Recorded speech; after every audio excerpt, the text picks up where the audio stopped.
Bienvenidos nuevamente a las entrevistas de Tú mismo y hoy me voy a dar un gran placer porque nuestro invitado de hoy, que ya lo estáis viendo en pantalla, que es Jorge Viñes Roch. Hola Jorge, ¿qué tal? Muy buenas, Aurelio, encantado de estar contigo, un placer. Gracias por recibirnos hoy porque vamos a hablar de un libro tuyo, pero más que nada quiero decirle a los amigos que nos están viendo que tú eres uno de los pioneros en la búsqueda espiritual, el campo de la búsqueda espiritual, de la conciencia y el autoconocimiento aquí en España, que has transitado 40 años, 4 décadas, ni más ni menos, investigando el sentido de la vida, explorando la conciencia y practicando meditación Zazen, Vipassana, Vedanta Advaita. Y lo que más me ha llegado como lector es que tú eres cofundador, fundador, editor, director y demás de unas cuantas editoriales aquí en España, que siempre se han especializado en la espiritualidad, en el esoterismo. Gaia Ediciones, Neoperson Ediciones, Arcano Books, Editorial Dojo, bueno, y otra. Esta lista que te precede o que te presenta ante el público, y una vida particular que se condensa, que yo creo, en este libro, que lo voy a mostrar aquí, que es La aventura de la conciencia, eh, por Editorial La Llave, que no es ninguna tuya, creo. Estas son las paradojas que siempre se dan. Porque es un libro autobiográfico, netamente autobiográfico, y todo lo que te ha pasado en la vida lo quieres volcar como experiencia compartida, a ver si los demás, bueno, nos guiamos un poquito, prendemos la luz, ¿no? Y nos vamos dejando la luz unos a otros para transitar este camino en el cual todos estamos, indefectiblemente.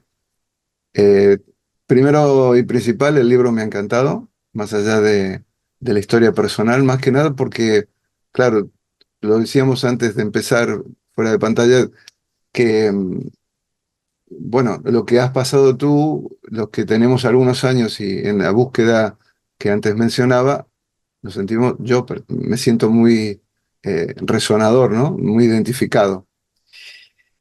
Y vamos al lío. Esta aventura de la conciencia, todo empieza o no, ya me vas a corregir, en este camino de búsqueda tuya, con una experiencia de recapitulación, que es uno de los, no sé si llamarle ejercicios, ¿no? De una de las experiencias que le da a conocer al mundo entero a través de su difusión Carlos Castaneda, pero que viene de la tradición de los pueblos americanos. Y más que nada, tú haces tu propia experiencia de recapitulación, que nos puedes contar brevemente de qué se trata, porque pasa algo extraordinario. Encuentras a tu otro Jorge, o el que creías que eras tú y en realidad no eras tú. Podemos empezar ahí, porque creo que es la puerta donde se abre absolutamente todo lo que viene después. Correcto, así es como me surgió también iniciar el texto, porque claro, yo ya venía yo ya soy bastante mayor, tengo ya 70 años, y entonces pues ya tengo un bagaje, y el caso es que hace 40 años que vengo meditando, estuve en el Arco Iris en tiempos de Emilio Fiel, eso ya era hace un montón de tiempo. Estuve en Puna, con Osho, me hice sannyasín allí. En fin, yo tenía ya un bagaje, había hecho ya sesines de meditación zen con un belga que era discípulo de Durkheim. En fin, ya tenía un bagaje, pero nada de lo que había hecho, a pesar de que, bueno, era ya una aventura interesante, nada de lo que había hecho me había preparado para lo que me aconteció súbitamente allí en México, con este tema de la recapitulación. En efecto, la recapitulación, que es una estrategia dentro del arte del acecho, según don Juan Matús, pues este se supone que servía pues, para recuperar la energía, hacer el salto a la libertad, al encuentro con el otro yo, que en fin, yo tenía idea, alguna idea de lo que significaba aquello, pero lo que me sucedió dentro de la caja de recapitulación, porque, perdón, recapitular es, la estrategia es revivir lo vivido. No es recordarlo, es revivirlo. Es la estrategia de los indios toltecas consiste en que como cuando uno se muere, recuerdas toda tu vida, y así es como tanta gente que ha estado próxima a la muerte lo relata, pues ellos hicieron una estrategia muy inteligente que es, bueno, pues ya que estamos ahí al borde, vamos a recapitular la existencia ya. De esta manera nos liberamos de la carga y podemos hacer el salto a la libertad con fluidez. Yo iba con esos parámetros. Pero claro, resulta que allí, en medio de la tarea de recapitulación, en México, en el Ajusco, retirado en medio de unas montañas, con un grupo de gente, lo que me sucede no tiene nada que ver con lo que yo había imaginado, ni me habían anunciado que podía ocurrir, ni nada de nada. Porque lo que sucedió fue que de entrada se produjo como una bilocación, mientras yo estaba en la recapitulación, que es pasar las noches allí reviviendo los acontecimientos. Empezó a aparecer como una duplicación en la que estaba yo en tiempo pasado viviendo aquello y yo en el presente viviendo aquello como si estuviera también allí. Es decir, que era como una doble una doble presencia. Eso ya empezó a ser un poco raro. Pero de allí salta de repente a que los acontecimientos que yo había estado viviendo uno tras otro, con mucha intensidad, con mucha viveza, de súbito se colocan todos delante de mí y es como que vi mi vida de una vez, toda simultáneamente. Y lo que vi, es decir, lo que vio el espectador, este testigo que estaba detrás, contemplando las vivencias, lo que vio era que en toda la vida había un perfil, una pauta, un modo de comportar, y ese modo era Jorge. Ese fue como un choque, porque esa conciencia que tomé en ese momento, esa comprensión, es que que la conciencia que estaba dándose cuenta de aquello, no era el personaje, y el personaje no es alguien, el personaje es una pauta, un mecanismo, don Juan lo llamaba un manojo de hábitos, efectivamente. Ante el choque de esa percepción, que vino además acompañada del hecho de comprender que el dolor no es malo, el dolor es importante, es fundamental, el dolor es amor, es curioso, es una paradoja, pero es que no hay conciencia sin dolor. Esa es la revelación que pasó allí, el impacto. Y de ese choque salté a estar en medio del universo, rodeado de galaxias, donde era todo y era nada en sí y era todo en manifestación. Es una circunstancia singular, es un estado unitivo peculiar porque es como en esencia yo era inmutable y eterno. Se es, bueno, no es que lo sea yo, es que se es lo que somos, lo que somos todos. Es en esencia inmutables y eternos, pero luego en la manifestación es inagotable. Una continua suerte de asombro, y la imagen que me vino en ese momento, que pude traer, porque claro, uno tiene esas vivencias, pero luego traerlas, bajarlas e integrarlas, esa es la tarea, ¿no?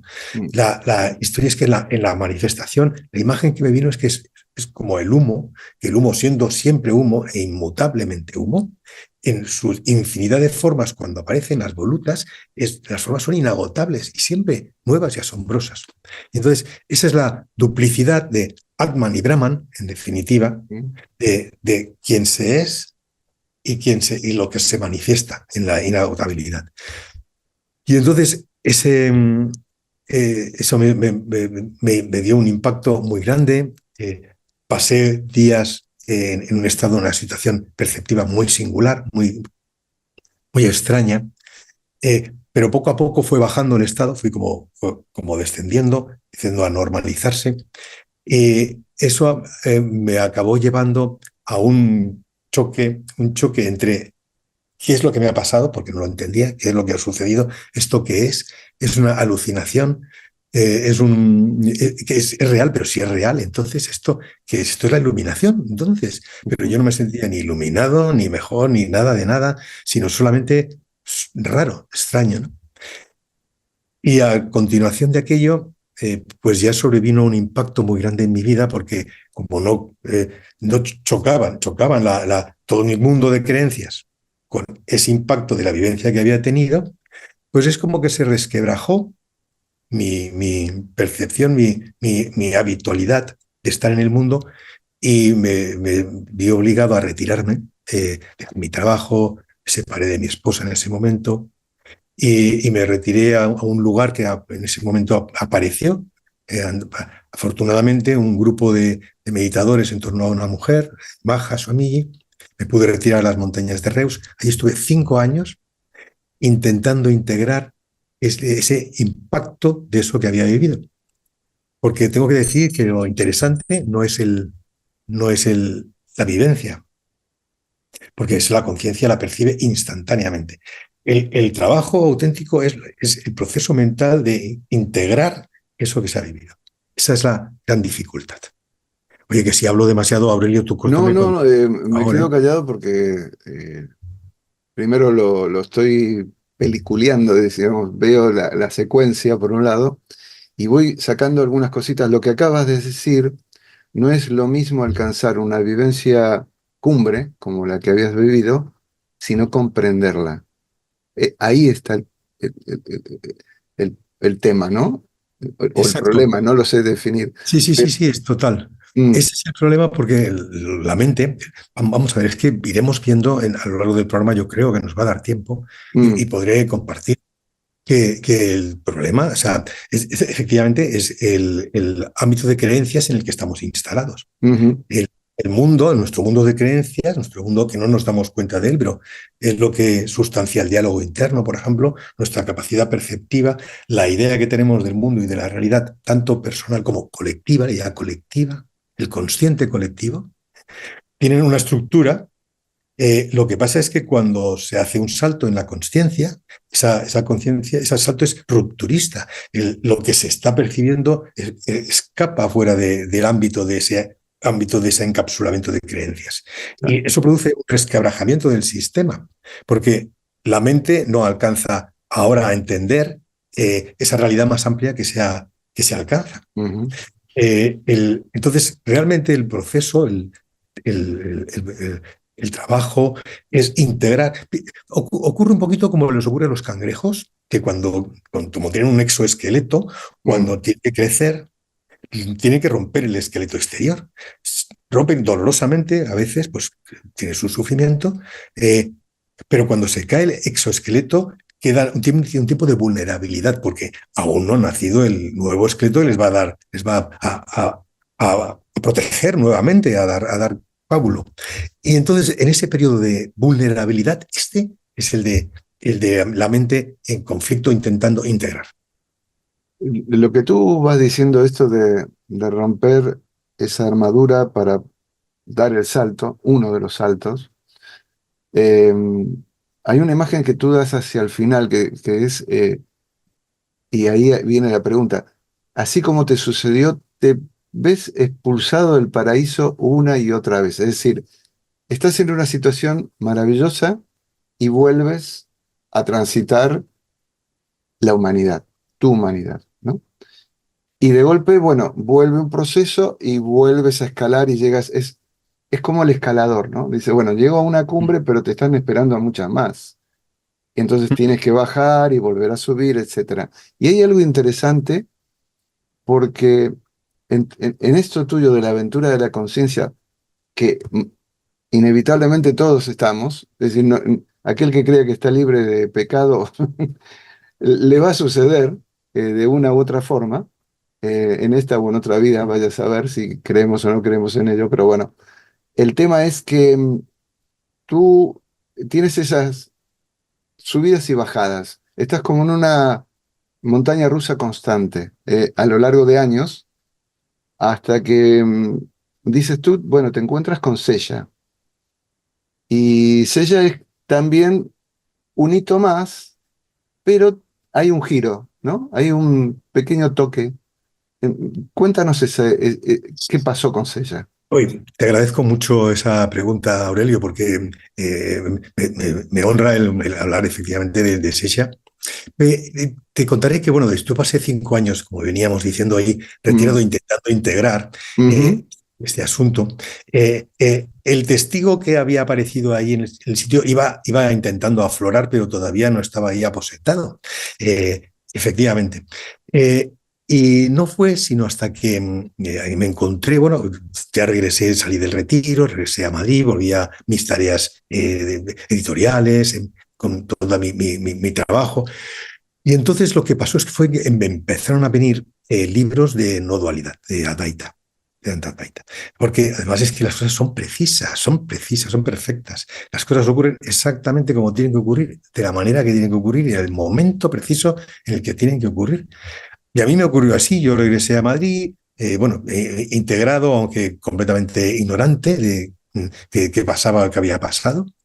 Y entonces me encontré con el Advaita y concretamente con Sesha, que es un Advaitín, y él tenía un poco unas claves, las claves de los estados de conciencia. Eso fue un alivio para mí inmenso, porque de repente vi una tradición.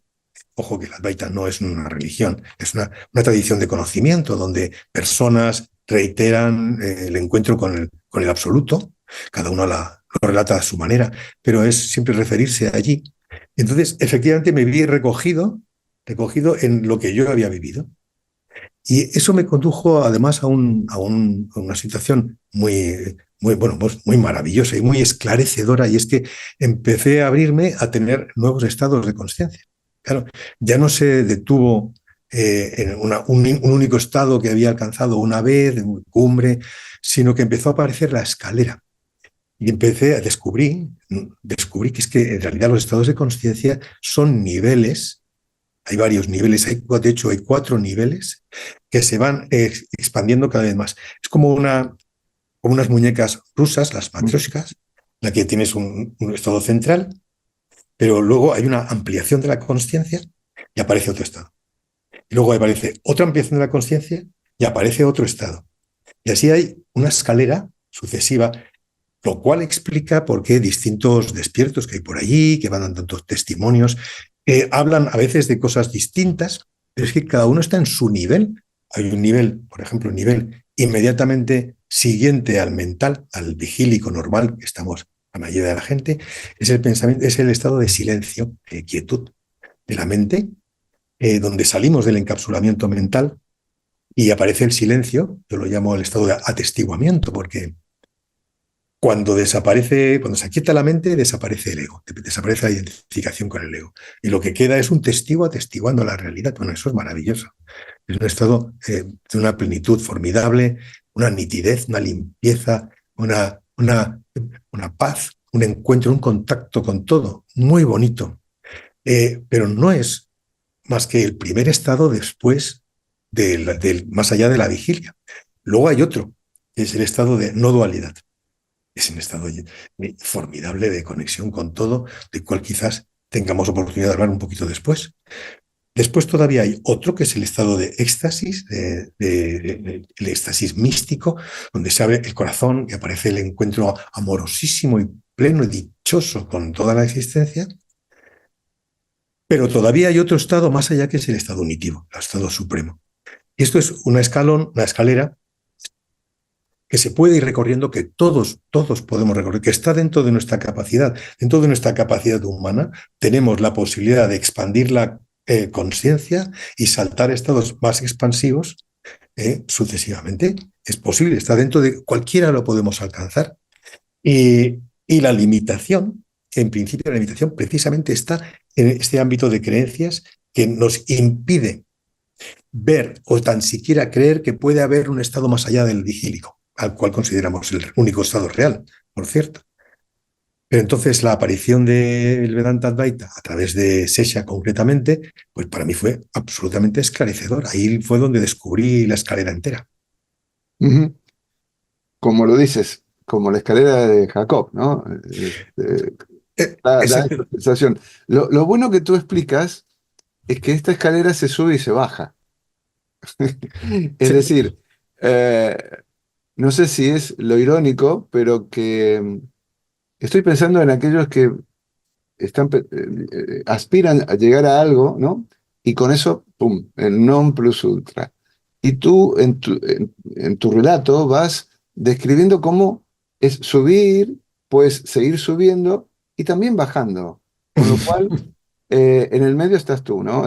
Digamos, el pequeño yo en algún nivel desaparece, pero la conciencia de sí mismo va transitando todo este peldaño, peldaño, peldaño.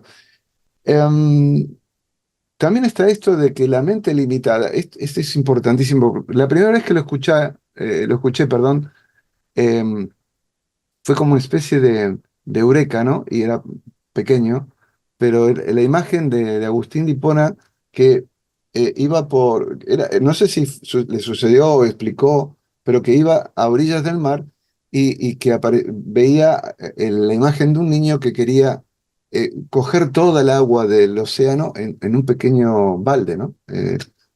Eh, Ujú.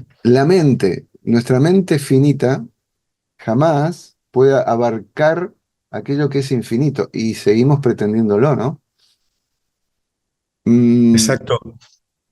la Tenemos, comprensión, perdona, la comprensión de todo esto, es decir, hasta cierto nivel, la comprensión puede abrir la puerta al despertar.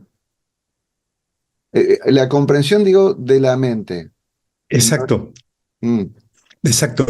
Yo la verdad es que, bueno, lo que intento con el texto es efectivamente compartir mentalmente las comprensiones, compartir mm, comprensiones mentales, porque ya me doy cuenta de que las vivencias y la comprensión auténtica aparece cuando tienes la vivencia. Bueno, como el ciego descubriendo los colores, la única manera es abrir mm, los ojos y verlos. Hasta entonces tienes solo una idea. Pero yo lo que trato con el texto es no solamente bueno, de compartir los estados, sino que es fundamental que esto no se convierta en ningún tipo de creencia ni dogma. Esto es simplemente una cartografía. Yo lo que ofrezco es, después de estos años de desconcierto que he vivido y de integración y de estructurando la mente, ofrezco una cartografía de la conciencia. Eso es lo que viene a ser el libro. Y mm, ofrezco también un catalejo con el cual escudriñarlos. Es decir, no hay que creerse absolutamente nada, nada de ninguna manera.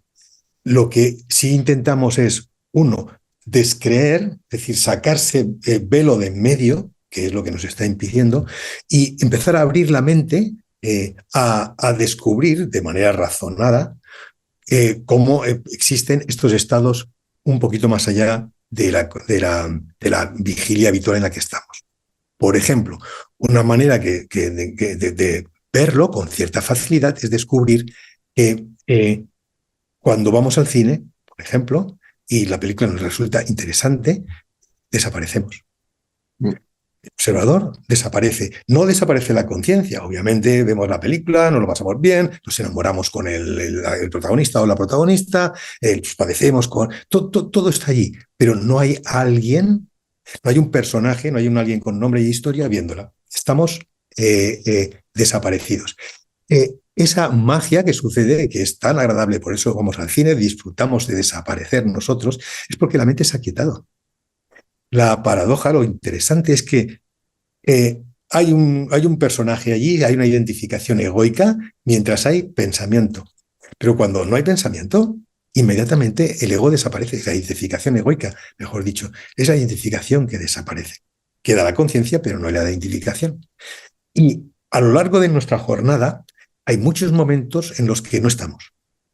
En nuestra jornada es como una línea de puntos en la que estamos, pero entre punto y punto hay momentos en los que no estamos. mm, Lo que pasa es que nuestra creencia, de la cual nuestro bagaje de creencias, de lo que hoy venimos, dice, bueno, no me he dado cuenta de que no he estado en este rato, pero yo he estado siempre, obviamente, porque yo siempre estoy. Bien, lo que se aporta es, mire, no, la visión es al revés. Dice, en realidad no estás nunca. Lo que pasa es que a veces estás cuando lo piensas. Y fíjate, simplemente fíjate en eso.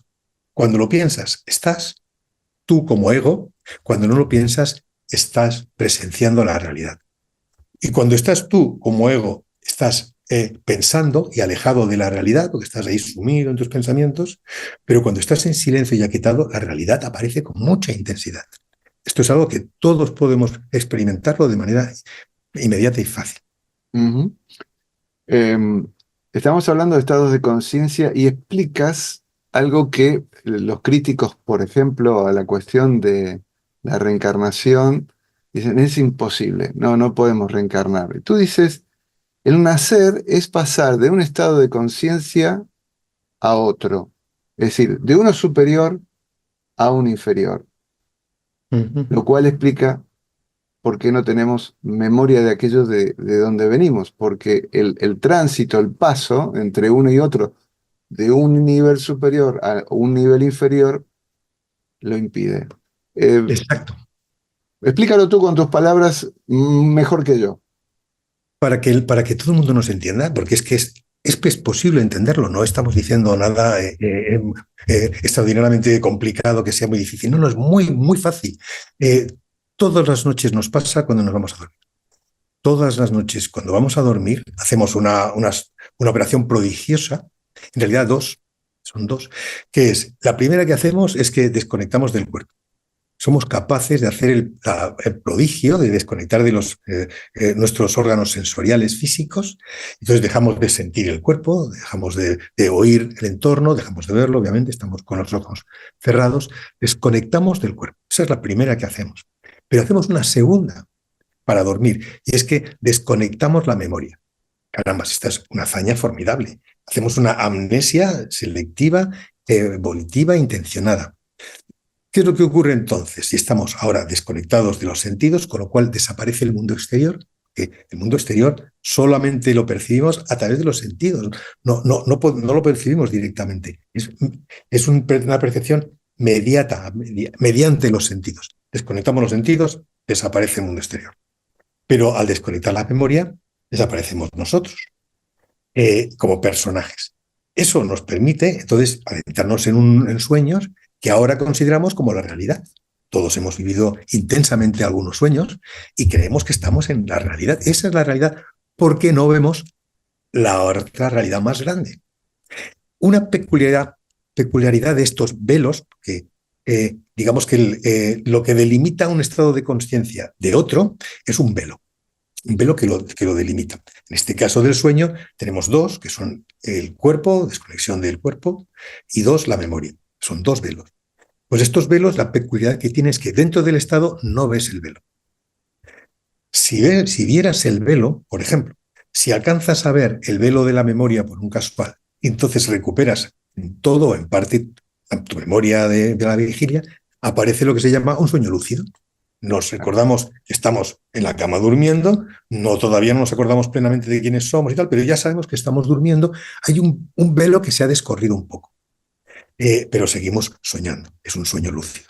Ahora, cuando se descorre el segundo velo, que es el velo del cuerpo, y reintegramos en el cuerpo, nos reencontramos en la cama, entonces aparece ya el mundo exterior otra vez. Hemos trascendido los dos velos y hemos salido de un estado más limitado, que es el estado de sueño, a uno más expandido, que es el de la vigilia. Tiene la propiedad de que desde un estado más expansivo tú eres consciente de lo que hay dentro. Pero de dentro no eres consciente de lo que hay fuera. Esa es la peculiaridad de un estado, por eso ignoramos completamente los estados más plenos que hay ahí al lado nuestro. Es un velo que se descorre. En el caso de de trasladarnos desde el estado de la vigilia al estado más exterior, inmediatamente exterior, este estado de contemplación, de quietud mental, lo que hacemos es salir de otro velo, del cual podríamos hablar, es muy interesante, ver este velo es muy importante, es fundamental. Este segundo velo es el velo del pensamiento. Estamos encapsulados en el pensamiento. El pensamiento es este diálogo interno, esta voz que habla dentro nuestro y que nos está todo el tiempo interpretando la existencia. ¿Qué es esto? ¿Qué es aquello? Nos cuenta cómo son las cosas, nos dice lo que tenemos que hacer.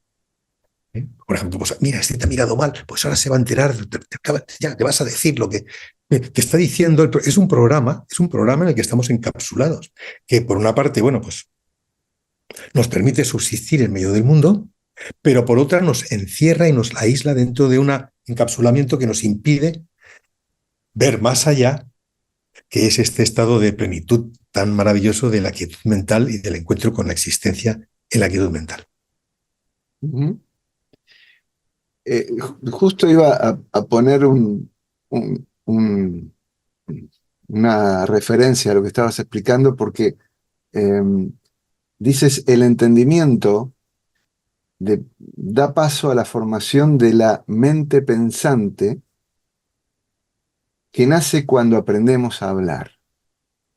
Es decir, la mente, la que tenemos este diálogo interno, ¿no? Nace cuando aprendemos a hablar. No hay otra manera de hablarnos a nosotros mismos sin aprender a hacerlo. Exacto. Es que es admirable, sí. El hecho de que cuando nacemos no hay este pensamiento. Mm. Nosotros nacemos con plena conciencia, hasta tal punto, y con toda la capacidad de inteligencia, hasta tal punto que somos capaces de aprender un idioma por primera vez. Porque bueno, aprender el segundo idioma o el tercer idioma, vale, eso, y cuesta, ¿eh? Pero Mm. aprender el primero es una hazaña formidable que hacemos todos porque tenemos la conciencia.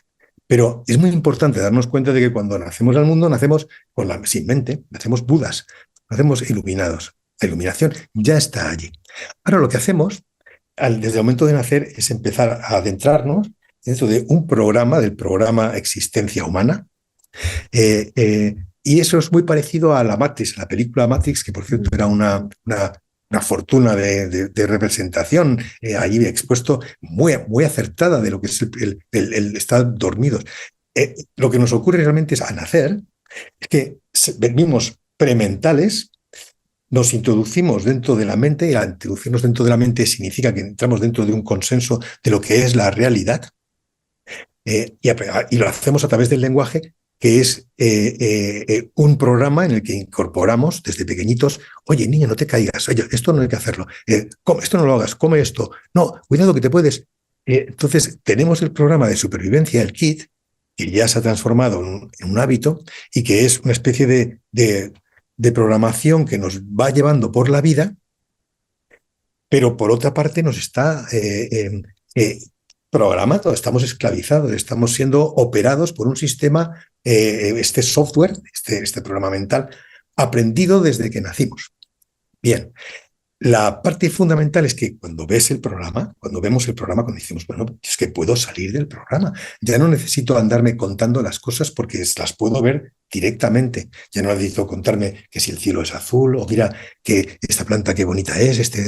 Es que no necesito contármelo porque ya se ve. Puedo salir de allí y empezar a ser libre y actuar libremente. Eh, eh, lo fundamental o una parte importante para poder hacer esa traslación es ver el programa mental y entonces ver que es posible salir de allí y transformarnos en seres supramentales. Primero venimos prementales, después nos incluimos en la mentalidad, pero es que nuestra capacidad, la de todos y cada uno, podemos trasladarnos a un transmental o supramental de una inmensa plenitud y encuentro y contacto y conexión con la realidad y con la existencia y el sentido de todo. Eso está a nuestro alcance. Acabas de mencionar también el tema de la libertad. Lo hacemos libremente. A ver, la libertad en el plano más bajo, en el del pequeño yo, directamente la vamos a descartar, porque en realidad ahí no hay libertad, hay programación, hay cierta, vamos a ponerlo, esclavitud, por decirlo de alguna manera. Pero lo interesante de los estados de conciencia es, tú dices, el salto entre uno y otro se sucede por sí mismo. No es lo que yo quiera, que en todo caso cuando digo yo quiero dar ese salto, ¿quién dice lo quiero dar? Ese pequeño yo. Mi esencia no lo necesita. El salto se da por sí mismo. Esto es un punto interesante. Ocurre cuando tiene que ocurrir, en el momento exacto. Y le podemos añadir lo que me parece también importante. En la búsqueda de la espiritualidad, siempre hay un gurú, aparece un gurú. Y recuerdas las palabras de Krishnamurti cuando dices, no hay ningún maestro ahí afuera. Estos dos conceptos, primero, de que las cosas se dan cuando se tienen que dar, retrocediendo, el libre albedrío como queremos entenderlo en realidad no existe, y que el maestro que estamos buscando fuera en realidad está en uno mismo, esta idea completa absolutamente una ubicación o nos recoloca en este camino donde parece que estamos cazando mariposas, y no se trata de cazar mariposas. Sí, efectivamente. Eh, yo reconozco que tiene cierta complejidad hablar de algunas de estas cuestiones, pero básicamente porque como tenemos una creencia, una idea de cómo es la realidad y lo que vamos a decir choca con esa creencia, pues es la parte Dura, iba así. Lo que cuesta dura, aceptar, por dura. ejemplo, cuesta aceptar que no hay libre albedrío. Es que eso para empezar es que cuesta Mm, aceptarlo, porque está tan inmerso en nosotros que es que mm. y si precisamente los humanos, precisamente tenemos libre albedrío porque pensamos. Y el pensamiento es lo que nos hace inteligentes y libres. Bien, pues es que lo que aparece realmente cuando se hace un salto a una expansión de conciencia es que se ve con evidencia absoluta de que precisamente el pensamiento lo que nos hace es encapsularnos en una realidad limitada. La realidad que habitamos es limitada. Y en esa realidad limitada parece que yo soy el personaje Jorge en este caso, tú eres el personaje Aurelio y somos eso es lo que somos. Pero es que eso no es así. La realidad, la realidad mayor es que tanto Jorge como Aurelio lo que somos es un vehículo, es el avatar, donde la conciencia que somos inmersiona y se incluye para tener la experiencia de este mundo. Entonces, yo no soy el avatar. La película de Avatar se ve muy bien. Dice, es que o sea, es el mecanismo que uno habita, que es un cuerpo con un tipo de circuitos y de opciones, de aptitudes, de dones. Pero luego está la conciencia que lo habita, que es el del hombre este que se mete dentro. Bien, nosotros somos la conciencia que habita el personaje, pero no somos el personaje. Entonces, desde el ámbito limitado del pensamiento, parece que yo, personaje, tomo decisiones. Pero la paradoja es que esto cuesta de creer, pero se puede ver, hay que creerlo. El personaje que yo creo ser no puede tomar ninguna decisión porque ese personaje es ilusorio. Ese personaje es una apariencia. El personaje es eso, el mecanismo, es como a ver, como la voz del aparato que nos lleva en el navegador del coche que nos va diciendo vete por la derecha, vete por la izquierda y parece que allí hay un personaje tomando decisiones o algo. No, no, no, no. Ese es el diálogo interno que nos está diciendo cosas, pero es un mecanismo. Lo que es el quien soy libre es esta conciencia que soy. Y, y es a partir de que salgo de la mente que empieza la libertad. Es justo desde el momento en que me salgo del programa, que está bien, me ha mantenido vivo, no es que sea malo, me ha mantenido vivo desde pequeñito y es muy válido, es útil, es una fase fundamental, pero es que ahora puedo ir más allá, tenemos a nuestro alcance ir más allá.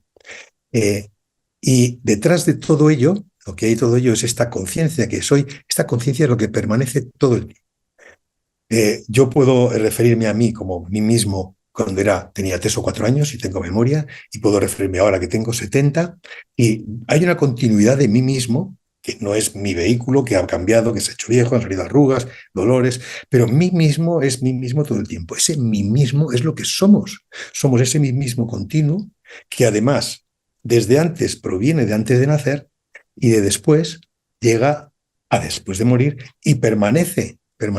Desaparece el periodo de vida mundana, pero no desaparezco yo como conciencia. Y ahora, lo que ocurre es que como al nacer, lo que hacemos es nacer dentro de este mundo, dentro de este consenso mental, dentro de esta mente, nacemos a una mente. La conciencia nace a una mente que crea este mundo. Pero lo que estamos haciendo es bajar de plano, bajar de nivel, nos ocurre el velo, tenemos el velo, cuando venimos aquí abajo no nos acordamos de lo que ha pasado allí afuera, de lo que estaba de antes. Pero eso sí se puede ver cuando uno sale del encapsulamiento y empezamos a aparecer en lo que somos de verdad. Entonces desvelamos quiénes somos realmente. Em, Me he olvidado de rematar todo lo que dije antes, que es una frase tuya y me encanta: ningún ego se ilumina. Cierto, cierto, Ningún ego se ilumina. Eh, cierto. Es, Aviso a es, navegantes, como me gusta decir. Bueno, pero estamos aquí y mm, hay temores, hay noches oscuras del alma, como diría el santo. A pesar de todo esto, es posible obtener un vislumbre razonable de la sabiduría y el orden del universo. ¿Sí o no? Absolutamente, absolutamente. El universo es tan inteligente que además es razonable y lo podemos razonar. Efectivamente, se puede ver en múltiples niveles, pero uno de ellos es, bueno, para empezar, quisiera matizar porque a veces puede dar la impresión de que si no estamos en un estado expandido de la conciencia, está mal. Estamos haciendo algo mal, es malo. No, no, no, en absoluto, en absoluto. Todo lo que sucede es perfecto. La conciencia que ya somos, ya lo somos. No hay nada que vamos a adquirir más allá de la conciencia que ya somos. La iluminación ya existe. Lo que está ocurriendo es una aventura, la aventura de la conciencia, que es atravesar todos los planos y todas las manifestaciones posibles. Tú fíjate la maravilla que es el no solamente ser el absoluto, sino poder vivirse desde fuera como si no lo conocieras, o sea, como si no te conocieras a ti mismo. Es como habitarte y descubrirte en tus recónditos para pasajes y posibilidades. Bueno, es una maravilla, es un esplendor. Vivir es un gozo inmenso y es un regalo de la existencia. Lo que sí se está diciendo es que se puede transitar en distintos niveles, que la realidad no se limita a esto que percibimos, hay más grados de realidad, la realidad es más grande todavía de lo que imaginamos, es Ujú. más grande que el universo conocido y lo que ocurre es que esos saltos, esas trascendencias, no las hace el pequeño yo, que es el soñado, de la misma manera que por mucho que tú estés inmerso fascinado en una película, jamás Gary Cooper o Bruce Willis saldrá de la pantalla. Eso no va a ocurrir. Es que son personajes de película que despierta. Cuando estás viendo una película y estás fascinado con ella, el momento del despertar, que es recobrarte en tu asiento y la pantalla queda allí, ¿quién despierta? Tú. No, no despierta ningún personaje de la película. Y de la misma manera que en un sueño, cuando estás metido en un sueño, el que despierta no es el personaje que eras, si a lo mejor incluso somos de un género distinto y al despertar no cambiamos de sexo. Despertamos quién nosotros. O sea, el pequeño yo no despierta y tampoco decide el momento del despertar, eh, porque eso está incluido en la libertad absoluta de la conciencia que eres. Es la conciencia que eres la que está dirigiendo tus pasos, mis pasos, los pasos de todos. Entonces, nos está guiando perfectamente, estamos descubriendo lo que tenemos que descubrir, experimentamos lo que quiere ser experimentado. Desde nuestro nivel pequeño no sabemos por qué, pero desde el nivel más grande sí se hila todo el círculo y se entiende por qué y para qué y cómo ha sucedido todo para que justamente se viviera lo que tiene que ser vivido. Y eso es perfecto. Por eso una manera de saltar ya inmediatamente a la paz y a la plenitud y al gozo de la existencia es descubrir que esto es perfecto todo, va todo sobre ruedas. No puede ser de otra manera y es perfecto tal cual. Disfrutémoslo, disfrutemos el recorrido. De eso es de lo que se trata. Bien, estoy escuchando voces de alguno que dirá: uy, si viera mi vida como es, no diría lo que está diciendo. Pero, a ver, siempre me pongo Haces bien, haces bien. en el papel de abogado del diablo. Pero propones para descubrir lo que es y lo que somos, 5 vías. La mirada retrospectiva, los sueños reveladores, la experimentación con entógenos, la astrología y obviamente la práctica meditativa.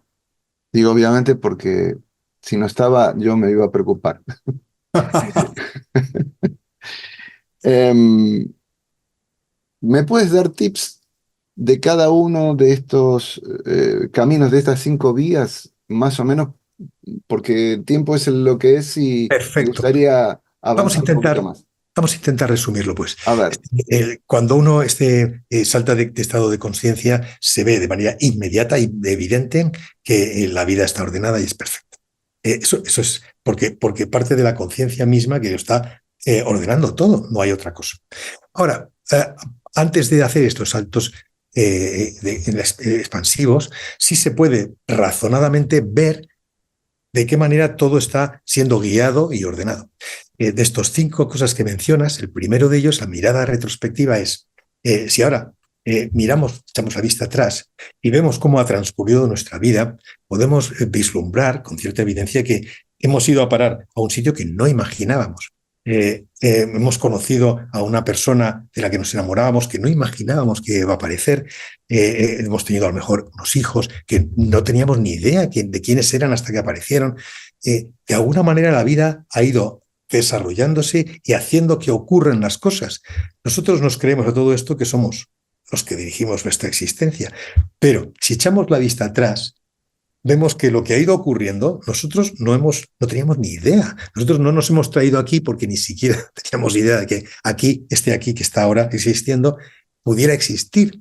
Es la vida la que lo ha hecho. Y lo podemos ver, si lo miramos desapegadamente, podemos ver que la vida nos lleva. Es la vida la que nos lleva realmente. Esa es la primera manera. La segunda es los sueños, porque creo que los sueños reveladores, sí. Casi todo el mundo hemos tenido algún sueño de esos especiales, de esos que son memorables. Son sueños que quedan impresos en la memoria incluso después de años y años, porque han sido especialmente intensos, vívidos, y entonces o nos han revelado algo, o nos han producido una comprensión, o nos han dado algún norte que estábamos establecidos en algún momento. Todos hemos tenido ese tipo de sueños.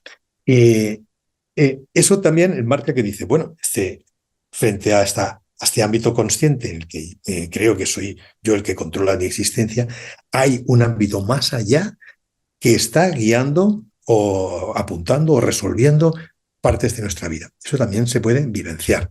Jung era un gran experto en los sueños, por ejemplo. Carl Gustav Jung, me refiero.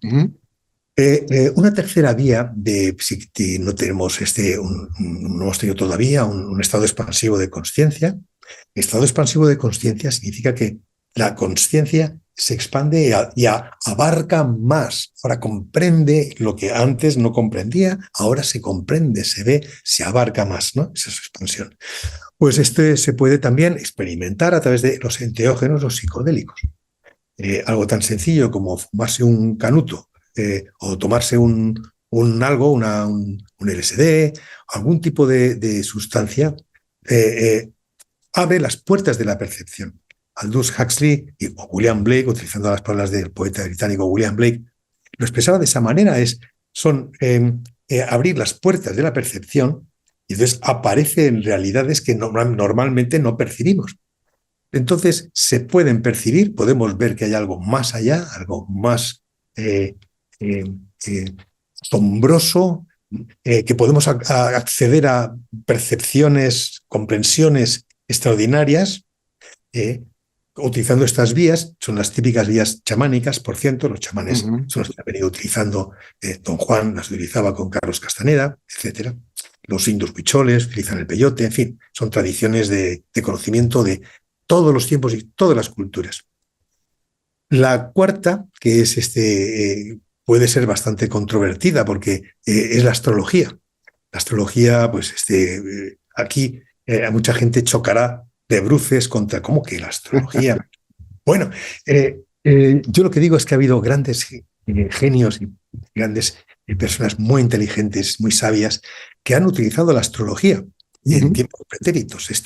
Por ejemplo, Newton, Isaac Newton, sí. Isaac Newton, Mm, por ejemplo, Carl Gustav Jung, en concreto. también. Ha habido, y lo que sucede es que, digo, si usas la astrología te vas a asombrar. Lo que digo es, ven, hay un previo ahí que dice, wow, la astrología, eso es una historia, es un mito, es una creencia para ignorantes. Si utilizas la astrología te vas a asombrar. Y tiene un razonamiento sencillo, y es que si el universo está ordenado, si el universo realmente hay un orden en todo, entonces tiene que haber una correspondencia entre el macrocosmos y el microcosmos. Tiene que haber una correspondencia entre lo macro y lo micro. De igual modo que existen las estaciones y las cosas florecen en su momento, en la primavera, de igual manera que existen las fases de la luna, de la misma manera que existen los periodos de fecundidad de la mujer, para los ciclos cósmicos, efectivamente, eh, eh, eh, incluyen un orden universal y podemos ver reflejado en el orden macrocósmico, en este caso el sistema solar con sus planetas, que es lo que hace la astrología, podemos ver reflejado lo que ocurre aquí abajo en el microcosmos. Si lo haces, te asombrarás. Eso es lo que puedo decir. Ujú. Y por último nos queda la práctica meditativa sobre la cual tú dices es la vía suprema para salir de la fascinación de la mente. Definitivamente. Descubierta y propagada desde hace milenios, sobre todo en Oriente, pero vamos, no ha sido excluido Occidente con los místicos, de otras maneras. En definitiva, la reclusión, la oración, son prácticas de meditativas, prácticas. Quiero matizar que cuando hablamos de meditación no hablamos de reflexiones mentales, hablamos de la práctica de detener y aquietar la mente por distintas técnicas o vías, pero que al final es siempre eso, la detención de la mente, salir de ella para poder expandir y saltar al estado expandido inmediatamente siguiente. Es la vía suprema porque es inmediata. Cualquiera puede ver, cualquiera que se siente en un cojín a meditar, va a ver la mente y va a ver la conciencia y va a ver quién es sí mismo. Si te sientas, lo vas a ver. Ujú. Eh, para llegar a la nada, que en realidad es llegar al todo, me parece paradójico, pero siempre este juego de la paradoja es muy habitual en este campo. Tú dices, no hay que hacer nada, mejor soltar, dejar ir, dejarse ser, confiar, esperarse a uno mismo, ¿no? Esperarse a uno mismo. Pero también hablas que, dices que nuestro ser real, el espíritu, con mayúsculas, tiene dos modos que nos llevan al despertar. Uno que lo nombraste al principio, el dolor, y otro, la llamada. Un camino con corazón, diría Castaneda. A ver, podríamos hablar de nuevo del dolor como camino hacia el despertar, como llave para despertar, y luego de la llamada. Sí, efectivamente, el dolor es un mecanismo fundamental, fundamental para el despertar. Yo lo comprendí ahí mi primera vivencia ahí en México, en la Jusco, porque lo primero que apareció dentro de mis recapitulaciones, pues había momentos de dolor. Eh, y eh, eh, Me pregunté, cuando empezó a aparecer este testigo, que se empezaba a despegar del ámbito mental, el testigo empezó a preguntar, ¿por qué el dolor? ¿Qué necesidad hay el dolor? ¿Por qué existe el dolor? No podría ser todo bueno, estupendo, fenomenal, gozoso. ¿Por qué el dolor? Parece un contrasentido, ¿eh? Así hay un alguien aquí, sabio e inteligente, quite usted, por favor, el dolor de en medio, ¿no? Pero es que no se puede quitar el dolor, es que el dolor es fundamental, es que el dolor es conciencia, el dolor es conciencia. Despertamos a la conciencia gracias al dolor y es como la dimensión imprescindible para dimensionar la realidad. Necesitamos el placer y el dolor como los dos referentes, pero sin dolor no hay modo. Entonces, a la hora para despertar, algo cuando uno no, un pequeño yo no lo puede hacer, pero sucede, los despertares suceden, a todos nos suceden, a cada cual en nuestro nivel, cada cual a nuestra manera, pero absolutamente a todos nos ocurren despertares, momentos de despertar, momentos de ensanchamiento, momentos de realización, pues por una parte vienen a través de adversidades, momentos de crisis, de dolor, de algo que se cruza, algo que se rompe, algo que nos conmueve, y eso nos impulsa, nos saca de nuestro pequeño armazón y nos libera para poder hacer un salto hacia la más plenitud. Entonces es una llamada de amor, el dolor es una llamada de amor a salir de la pequeñez para saltar a la plenitud. Eso es una vía de acceso que nos brinda nuestra conciencia plena. La otra es a través de la inspiración, porque también suceden momentos de inspiración en el que hay como esta llamada, está como surge esta vocación, surge como un amor, una plenitud que te llama a una vocación, a una acción, a un movimiento, a un salir también de tu pequeñez, de tu zona de confort, y te saca a buscar, por ejemplo, pues a la amada, o te lleva a meditar. Por ejemplo, has oído hablar de la meditación y entonces algo te inspira sin necesidad de que tengas mucho dolor necesariamente, pero de repente te resuena y dices, caray, me toca y voy a probar. Pues ahí está, la llamada, acaba de aparecer la llamada. Y eso significa que ya está el despertar ocurriendo, ya está sucediendo. ¿Qué hay que hacer? Nada, nada. Ello sucede, tanto la adversidad como la llamada ocurren exactamente en su momento. Cuando algo ha madurado, cuando algo se ha experimentado ya, cuando es suficiente, la sabiduría dice, este es el momento. Entonces, ya sea por aquí, por el dolor, ya sea por la llamada, el camino del corazón, te trae el despertar y te impulsa al más allá. Bien, tendría muchas más preguntas, pero como yo prefiero que la gente se quede con ganas, Mejor, sí. en este caso, bien vale muchísimo, muchísimo la pena. Me queda por decir solamente esto. Algo que dices tú. Todavía no he despertado. La vida no tiene por qué gustarme. Es lo que hay. Famosa frase aquí en España. El hallazgo es saber que es posible viajar por diversos estados de conciencia. Así es la eterna, infinita y bienaventurada aventura de la conciencia. Hoy hemos hablado de este libro, La aventura de la conciencia, un relato de descubrimiento y despertar de nuestro invitado, Jorge Viñes Roch. Jorge, creo que es un libro imprescindible para buscadores del conocimiento, exploradores místicos, apasionados por las tradiciones sapienciales, pero también creo que eh, es un resonador, es un despertador potente y muy entretenido. Yo, por mi parte, muchísimas gracias por todo lo que has compartido hoy con nosotros. Muchas gracias, Jorge. Muchísimas gracias a ti, Aurelio. Encantado y todas las bendiciones. Bueno, amigos, hemos llegado hasta este punto y nuestro agradecimiento, como siempre, por vuestra compañía, junto con la promesa de encontrarnos aquí próximamente en otra entrevista de Tú mismo.